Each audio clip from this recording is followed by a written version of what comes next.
അപ്പോൾ ഇന്നത്തെ റെസിപ്പി മുട്ടച്ചോറാട്ടോ.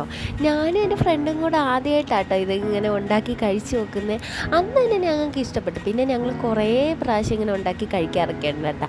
അപ്പോൾ ഇന്നൊന്ന് കഴിക്കാനൊരാഗ്രഹം, അപ്പം നിങ്ങളെ കൂടെ ഉണ്ടാക്കുന്നത് കാണിക്കാമെന്ന് വെച്ച് ആദ്യം തന്നെ ഒരു പാൻ എടുത്തിട്ട് അതിലേക്ക് എണ്ണ, കടുക്, വറ്റൽമുളക്, കറിവേപ്പില, ഇഞ്ചി, വെളുത്തുള്ളി, കൊച്ചുള്ളിയും കൂടെ ചേർത്ത് നന്നായിട്ടൊന്ന് വഴറ്റിയെടുക്കുക.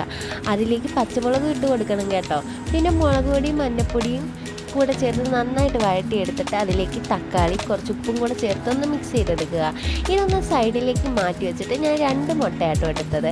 2 മുട്ട ഇങ്ങനെ ഒഴിച്ചു കൊടുക്കുക. അതിലേക്ക് കുറച്ച് കുരുമുളക് പൊടിയും കൂടെ ഇട്ട് കൊടുക്കുക. എൻ്റെ കയ്യിൽ അതില്ലാഞ്ഞുകൊണ്ട് കുരുമുളകാട്ടോ ഇട്ട് കൊടുക്കുന്നത്.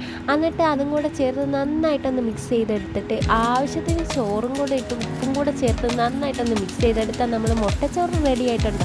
അപ്പോൾ എല്ലാവരും ഒന്ന് ട്രൈ ചെയ്ത് നോക്കി അഭിപ്രായങ്ങളൊക്കെ കമൻ്റായിട്ടൊക്കെ പറയണം കേട്ടോ. Love you and bye. അടുത്ത നല്ല വീഡിയോസായിട്ട് വരാം.